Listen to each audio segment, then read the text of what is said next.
जी धन्यवाद साजिद जी। आज मैं यशपाल सिंह सोम एडवोकेट बोल रहा हूं और आज हमारे निवासी स्थान पर ये सभा रखी गई थी और ये धन्यवाद सभा रखी गई थी 2024 के चुनाव में, लोकसभा के चुनाव में जो डॉक्टर बालियान के लिए टीम लगी हुई थी हमारी पूरी।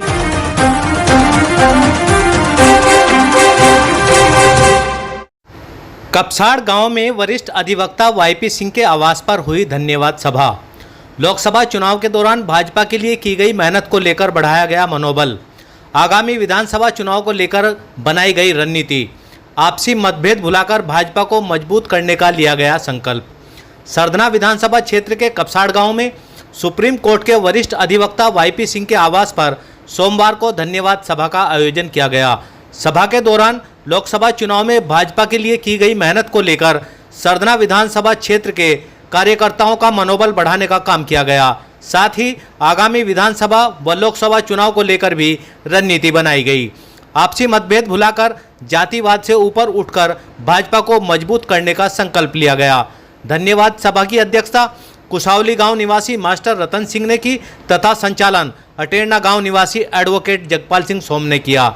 इस दौरान सरधना विधानसभा क्षेत्र के विभिन्न गांवों, कस्बा सरधना व दोराला आदि से बड़ी संख्या में लोगों ने धन्यवाद सभा में भाग लिया। लोकसभा चुनाव में भाजपा प्रत्याशी डॉक्टर संजीव बालियान की हार के कारणों पर समीक्षा की गई। वहीं जो खामियां रही उस पर मंथन किया गया और आगामी विधानसभा व लोकसभा चुनाव में भाजपा के प्रत्याशी को हर हाल में भारी बहुमत से जीत दिलाने का संकल्प लिया गया। सभा में उपस्थित लोगों ने एडवोकेट यशपाल सिंह सोम व उनके परिवार की मेहनत की प्रशंसा की। साथ ही धन्यवाद सभा करने को लेकर भी एक अच्छा कदम बताया। एडवोकेट यशपाल सिंह ने कहा कि वह भाजपा के मजबूत सिपाही हैं, हर हाल में भाजपा के साथ रहेंगे। उत्तर प्रदेश के मुख्यमंत्री योगी आदित्यनाथ व देश के प्रधानमंत्री नरेंद्र मोदी जी के हाथों को मजबूत करने के लिए वह दिन रात एक कर देंगे। सभा के दौरान पूर्व विधायक की करनी और कथनी पर भी कई लोगों ने सवाल उठाए। कई लोगों ने तो उन्हें भितरघाती बताया। सभा के दौरान ठाकुर ब्रह्मवीर सिंह टेहर की, वंदना कपसाड़, यशपाल सिंह सोम के भाई भगवत सिंह, सतवीर सिंह सोम, पाली प्रधान जयकुमार, खेड़ा प्रधान तहसीलदार मनवीर सिंह, मंजीत सिंह गावड़ी, चौधरी हरपाल सिंह सकोती, चंद्रपाल सोम खेड़ा, सुरेश सोम खेड़ा, श्यामवीर सैनी कुसावली, मंडल अध्यक्ष विक्रम सिंह सोम कुसावली, सुदेश अहलावत दोराला, विपिन प्रधान ज्वालागढ़, नवीन त्यागी जुलेडा, डॉक्टर ओमकार पुंडीर, मंगू प्रधान सरधना, यशपाल सिंह, सुखपाल सिंह कपसाड़, इंद्रजीत भंबोरी, सुमित सोम अटेरना, मास्टर रविंदर टांडा, भंवर सिंह, कैप्टन रमेश, सूरज सोम, पंडित सेवाराम ठाकुर, सोमपाल सिंह, नरेंद्र सिंह सोम, किरणपाल सोम कपसाड़, सतपाल चकबंदी आदि ने भी विचार व्यक्त किए और भाजपा को मजबूत बनाने का संकल्प लिया। सही खबर से साजिद कुरैशी। शेष खबर एक छोटे से ब्रेक के बाद। सरधना में दीपक सिनेमा के पीछे पीर के पास स्थित सैनी जी फर्नीचर हाउस के प्रोपराइटर सोनू सैनी ने बताया कि उनके यहां सभी प्रकार के डबल बेड, सोफे, अलमारी, गद्दे, LED, fridge, washing machine, AC, electronic व फर्नीचर का सामान उचित मूल्य पर मिलता है। एक बार सेवा का मौका अवश्य। जी धन्यवाद साजिद जी। आज मैं यशपाल सिंह सोम एडवोकेट बोल रहा हूं और आज हमारे निवासी स्थान पर ये सभा रखी गई थी और ये धन्यवाद सभा रखी गई थी 2024 के चुनाव में, लोकसभा के चुनाव में जो डॉक्टर बालियान के लिए टीम लगी हुई थी हमारी पूरी।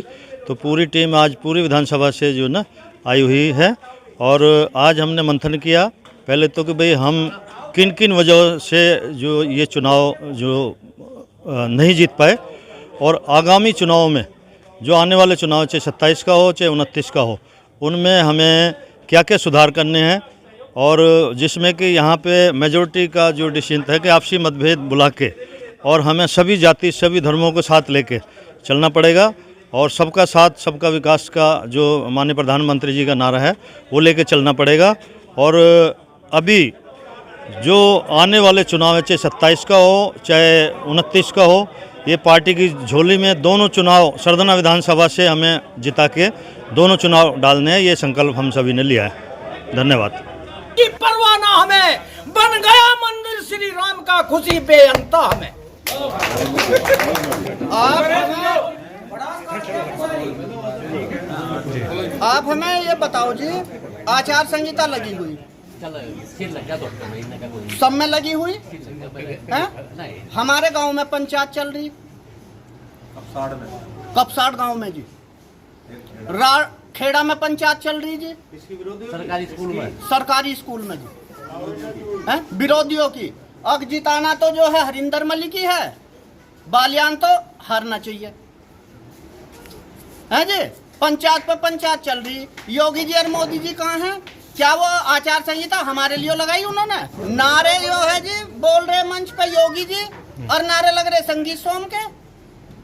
क्या योगी जी को ये पता नहीं लग रहा था कि मंच पे मैं बोल रहा, नारे किसके लग रहे हैं? संगीत सोम जी वहाँ एक बेरी नहीं कह सके थे कि मेरे से बड़ा नेता बोल रहे हैं, ऐसे नारे का क्या मतलब है?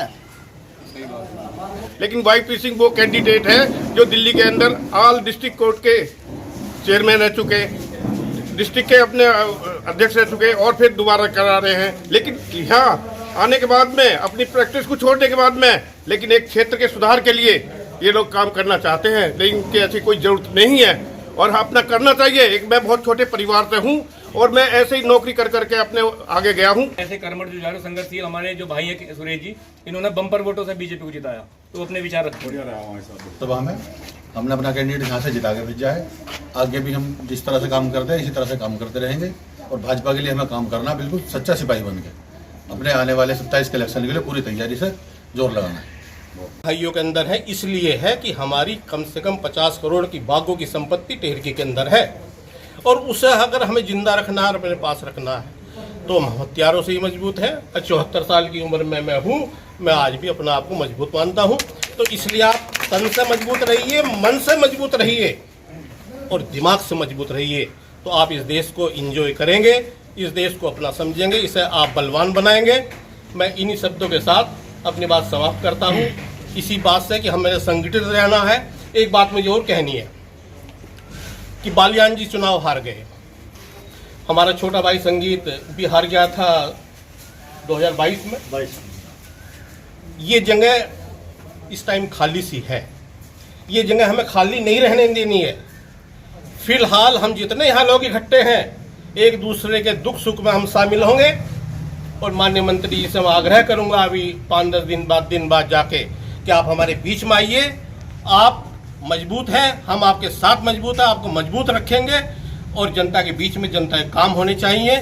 जनता के दुख दर्द को आपको निपटाना है। मित्रों, जनता ने तो दिल खोल के वोट किया है, 4,70,000 के आसपास वोट पड़ा है, ये कम वोट नहीं होता है, तो इसलिए निराश होने की किसी को जरूरत नहीं है। मैं इन्हीं शब्दों के साथ आप लोगों से कहता हूं कि अपना हौसला मजबूत रखिए और हम लोग सब लोग मजबूत हैं। इस देश की जिम्मेदारी, इस क्षेत्र की जिम्मेदारी हमारे ऊपर है और हम इसे निभाएंगे। जय हिंद, जय भारत। तो हमारे भाई आए हुए हैं, पहले तो उनका भी स्वागत। और आज का जो ये प्रोग्राम मैं फिर दोबारा बता देना चाहता हूँ कि अपने सभी कार्यकर्ताओं का और सभी पदाधिकारियों का, संघ के सभी पदाधिकारियों का स्वागत, धन्यवाद करने के लिए जो ना ये मीटिंग आज बुलाई थी। कोई राजनीतिक मीटिंग नहीं है। साथ साथ में हमारा जो चुनाव हुआ था, उस जो लोकसभा का चुनाव 2024 का हुआ था, उस पर भी चर्चा करने के लिए भी कहाँ हमारी कमी रहेगी और किस वजह से हम जो ना सिर्फ बराबरी पे ही आ पाए और क्यों नहीं आगे जा पाए, उस पर भी हमारी चर्चा हुई। मैं सबसे पहले तो अपने भाइयों का एक जो ये डाउट है वो क्लियर कर देना चाहता हूँ। जो भी हमारे पदाधिकारी, चाहे वो पूर्व में किसी भी पद पर रहे हों, यदि पार्टी हमारी भारतीय जनता पार्टी हमारी माता है, यदि माता के साथ गद्दारी की है तो निश्चित ही हमारे जो पार्टी का शीर्ष नेतृत्व वो संज्ञान लिए हुए है और रिपोर्ट दिल्ली तक पहुंच गई है। कार्रवाई होगी। आप बिल्कुल किसी से कोई डरने की, किसी भय की कोई ज़रूरत नहीं है। चाहे कोई भाई इसमें पूर्व पदाधिकारी हो, चाहे पूर्व विधायक हो, चाहे कोई यहाँ पे अभी उम्मीदवार हो, 10वीं 12वीं फेल विद्यार्थी निराश ना हो, NIOS की सुविधा का लाभ उठाएं, समय रहते प्रवेश लें, अक्टूबर 2024 में परीक्षा दें, निश्चित सफलता पाएं। सही खबर YouTube चैनल पर 100% सच दिखाने का प्रयास। आपका सहयोग व मार्गदर्शन जरूरी।